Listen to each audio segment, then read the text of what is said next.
Urdu लंगवा Franca है, लेकिन हमारी अपनी जुबान नहीं है। हिंदू, सिख और दूसरों के साथ थोड़ा सा साथ लाहौरियों ने भी दिया अंग्रेजों का। आप लोगों ने भाड़ लगा दी। हम दोनों तरफ के पश्तूनों से कहेंगे, इस तार को उतार फेंको, सरकारी गोदामों को लूट के खाओ, मजे करो। वाह वाह वाह वाह, तालियां बजाओ तालियां। पीडीएम की तहरीक हुकूमत मुखालिफ, महमूद अचकजई मुल्क मुखालिफ एजेंडे पर। महमूद खान अचकजई का पीडीएम फोरम का पाकिस्तान मुखालिफ बयानिए के लिए इस्तेमाल। अचकजई की बाढ़ उखाड़ने की गीदड़ भपकी तो कभी उर्दू को कौमी जुबान मानने से इनकार। अचकजई के लाहौरियों को अंग्रेजों का साथ देने के ताने और आज भी इंतशार ही फैलाया। इस्लामाबाद में इलेक्शन कमीशन के सामने भी इंतशार फैलाने से बाज न आए। एहतजाज में आवाम को उकसाने की कोशिश। कहा मौलाना फजलुर रहमान फतवा दें, सरकारी गोदामों को लूट लिया जाए। वजीर दाखिला शेख रशीद का रद्द अमल। कहा महमूद खान अचकजई की तरह तकरीरों से हालात हमारे बस से निकल सकते हैं।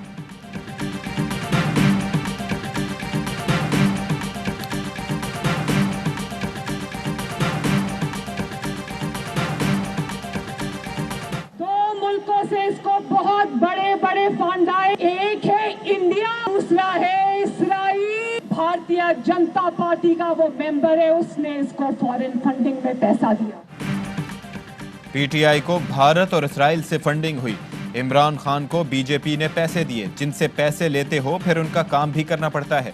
चोरी नहीं की तो 30 बार मुकदमा रुकवाने की कोशिश क्यों की। मरियम नवाज के इस्लामाबाद के स्टेज से हुकूमत पर गोलाबारी। कहा स्टेट बैंक ने पीटीआई के 23 खुफिया अकाउंट्स पकड़े। स्क्रूटनी कमेटी को ऊपर से कहा गया, इन पर हाथ होला रखो। ये भी बता दो तुम्हें इख्तिदार में लाने वाले और साकिब और अमीन करार देने वाले एजेंट कौन थे। तुम्हारी हुकूमत में आने की तैयारी नहीं थी। नालायक को अवाम का मालिक बना दिया। इलेक्शन कमीशन क्यों खामोश रहा। इलेक्शन कमीशन से पूछती हूँ, आरटीएस क्यों बंद रहा।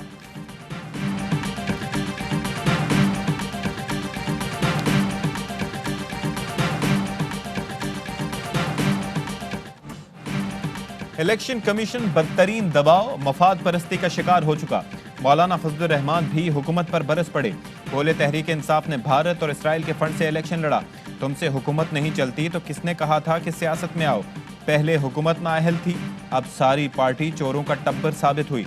मुल्क पर डफली बजाने वाले को मुसल्लत कर दिया गया। कौम से झूठ बोला, गैर मुल्की फंडिंग छुपाई। अवाम ने एक नमूना दिखा दिया।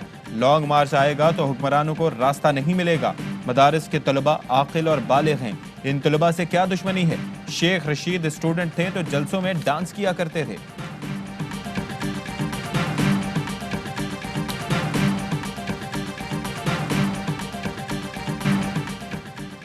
पीडीएम के शो के बाद लॉन्ग मार्च का खैर मकदम करते हैं। मालूम हो गया कि लॉन्ग मार्च भी कैसा होगा।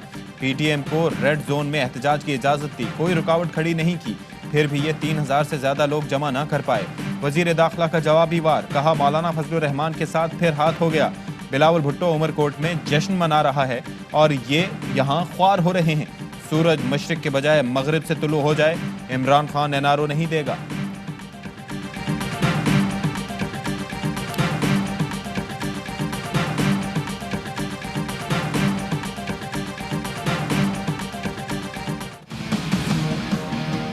से आज मरियम नवाज शरीफ ने 1000-1200 के मजमे को 1,00,000-1,50,000 बंदा समझ के खिताब किया। मौलाना भाई की अजियत का शिकार है। उनको लग रहा था कि पता नहीं कोई पाकिस्तान के अवाम के हाथ पे बैठ करके उनको कोई खलीफा ही मुकर्रर कर देंगे।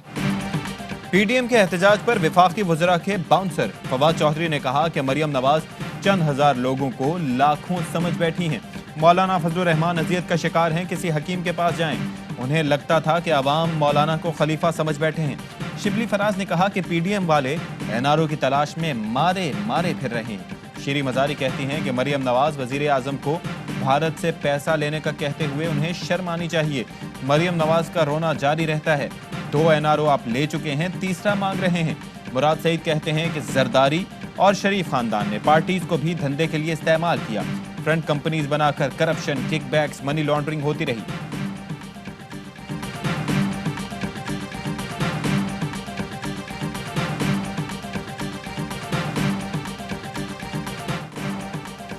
नौमुंतखब अमरीकी सदर जो बाइडन आज हल्फ उठाएंगे। तैयारियां मुकम्मल। नए मकीन की आमद से पहले व्हाइट हाउस की जमकर सफाई। वाशिंगटन में 25,000 नेशनल गार्ड्स तैनात। मिलानिया ट्रंप की हामियों से पुरअमन रहने की अपील। अमरीकी नेशनल गार्ड के 2 एहलकार बाइडन की हल्फबर्दारी तकरीब से हटा दिए गए। दोनों एहलकारों को इंतहा पसंद ग्रुपों से ताल्लुकात के शुबे पर हटाया गया। सिक्योरिटी हुकाम का कहना है कि इक़दाम का मकसद हल्फबर्दारी की तकरीब को पुरअमन रखना है। जाली बैंक अकाउंट्स केस में बड़ी पेशरफ। नैब ने वजीर आला सिंध के खिलाफ रेफरेंस दायर कर दिया। सिंध में तवाराई मंसूबों में इख्तियारात के गलत इस्तेमाल का इल्जाम। एहतसाब अदालत में दायर रेफरेंस में अब्दुल गनी मजीद समेत 17 अफराद मुलजिम नामजद। नैब के मुताबिक Nooriabad power company, Sindh transmission and dispatch company में अरबों की हेरफेर की गई। बिलावल भुट्टो कहते हैं कि तहरीक इंसाफ की हुकूमत फौरन फंडिंग से इख्तिदार में आई। तमाम जमहूरी कुव्वतें इलेक्शन कमीशन के बाहर खड़ी हैं। इलेक्शन कमीशन को जवाब देना होगा। कठपुतली को इस्तीफा देना होगा। इस्तीफा ना दिया तो आवाम इस्लामाबाद पहुंचकर छीन लेंगे।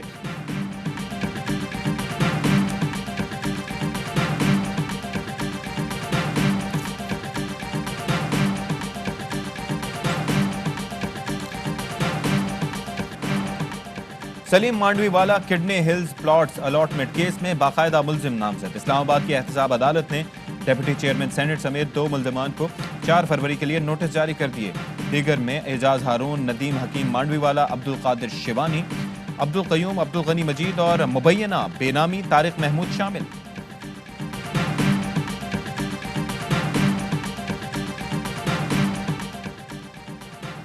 आमदन से जायद असासाजात केस। नैब रावलपिंडी ने अकरम खान दुर्रानी के फ्रंटमैन शाहिदुल्लाह को तलब कर लिया।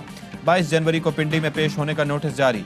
जराये के मुताबिक शाहिद खान को अकरम खान दुर्रानी का करीबी साथी और फ्रंटमैन जाना जाता है। नैब ने अकरम खान दुर्रानी और दीगर साथियों को भी तलब कर रखा है।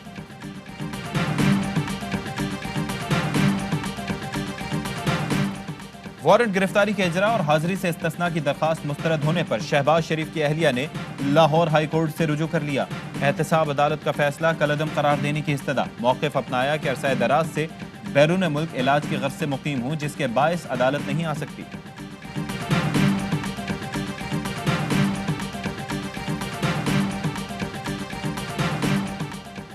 चंद रोज में 2 वैक्सीन के इमरजेंसी इस्तेमाल की मंजूरी दी गई।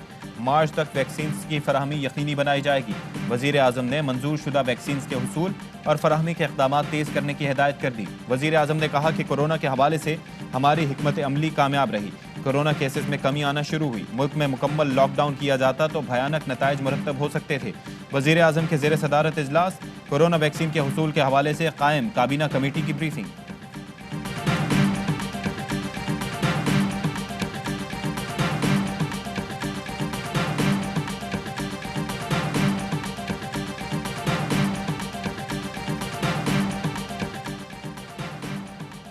सियासत से लेकर मुल्क के खिलाफ साजिशों तक मौलाना हर महाज पर नाकाम हुए। शरपसंदी के बाद पीडीएम का इलेक्शन कमीशन से उम्मीद लगाना नाकामी का सबूत है। मुआविन खुसूसी शहबाज गिल कहते हैं कि 11 जमाती करप्ट अलायंस का 1100 वर्कर्स जमा ना करना बाइस शर्म है। फिरदौस आशिक आबान कहते हैं कि मौलाना साहब के पेट में उठने वाला दर्द इख्तिदार का है। ये इस अज़्म से जा रहे हैं, न खेलेंगे न खेलने देंगे।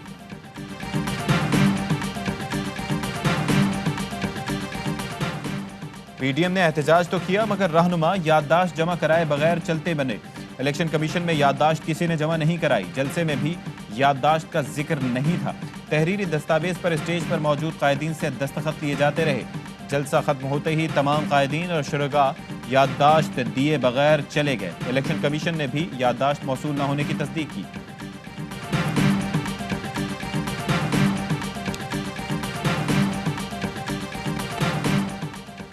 बिलावल पीडीएम धरने से जान छुड़ाने के लिए उमरकोट आए। जीडीए रहनुमा अरबाब गुलाम रहीम की प्रेस कॉन्फ्रेंस। बोले, आज के जलसे में हमें एस्टेब्लिशमेंट का एजेंट कहा गया। हम पाकिस्तानी एस्टेब्लिशमेंट के एजेंट हैं, आप भारत के एजेंट हैं।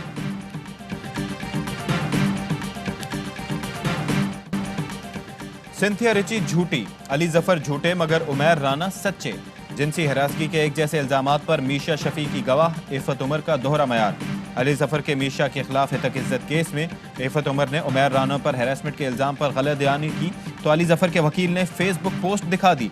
मीशा शफी की जिनसी हरासगी के इल्जामात के बाद अली जफर के घर जाने के सवाल पर गवाह का इजहार लाइल्मी। कहा, मीशा ही बता सकती हैं कि वो दोबारा गई या नहीं। उनके खिलाफ भी माजी में झूठी मुहिम चलाई गई जिस पर नर्वस ब्रेकडाउन हुआ।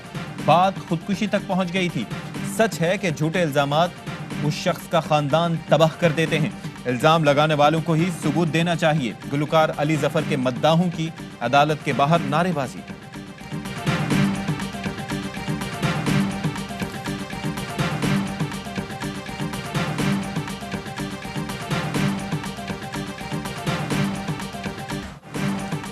ज़ैन आफंदी कत्ल केस में गिरफ्तार मुल्जमान के जिस्मानी रिमांड में 3 रोज की तौसी। ऐनी शाहिद ने मुल्जमान रहमतुल्लाह, इमरान, गुल मोहम्मद को अदालत के रूबरू शनाख्त कर लिया।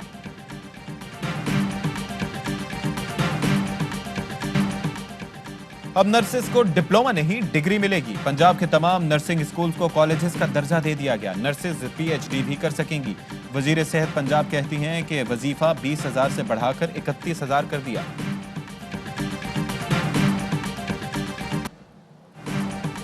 FBR इस्लाहात की बदौलत पाकिस्तान के सरहद पार तिजारती इंडेक्स रैंकिंग में 31 दर्जे बेहतरी। पाकिस्तान 142 में से 111वें नंबर पर आ गया। कारोबार की आसानी की रैंकिंग में भी 28 दर्जे बेहतरी हुई।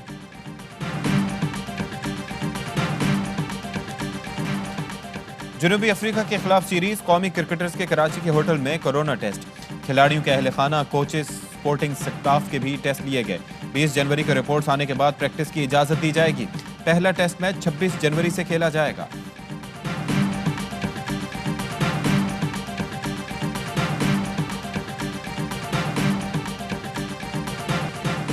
शायकीन क्रिकेट के लिए खुशखबरी। PSL के 6ठे एडिशन में मखसूस तादाद में फैंस को इजाजत दिए जाने का इम्कान। जराये के मुताबिक इंतजामिया ने NCOC से इजाजत मांग ली।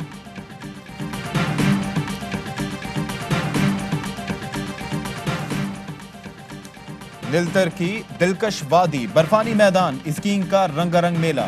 पुरजोश स्कीयर्स की शिरकत। पाक फजाइया के स्कीयर्स ने Shah Khan alpine ski cup में 5 तमगे जीतकर मैदान मार लिया। और पाकिस्तान में 1 तोला सोने की कीमत 1,10,393 रुपए हो गई। 1 ग्राम सोना 9,464 रुपए 45 पैसे का हो गया। 1 मिलीग्राम सोने की कीमत 9 रुपए 46 पैसे हो गई। UAE में 1 मिलीग्राम सोना 21 फिल्स का है। Fly with PIA and save gold. Register now. Scan QR code and register yourself to get gold and loyalty benefits. Powered by ARY Sahulat Wallet.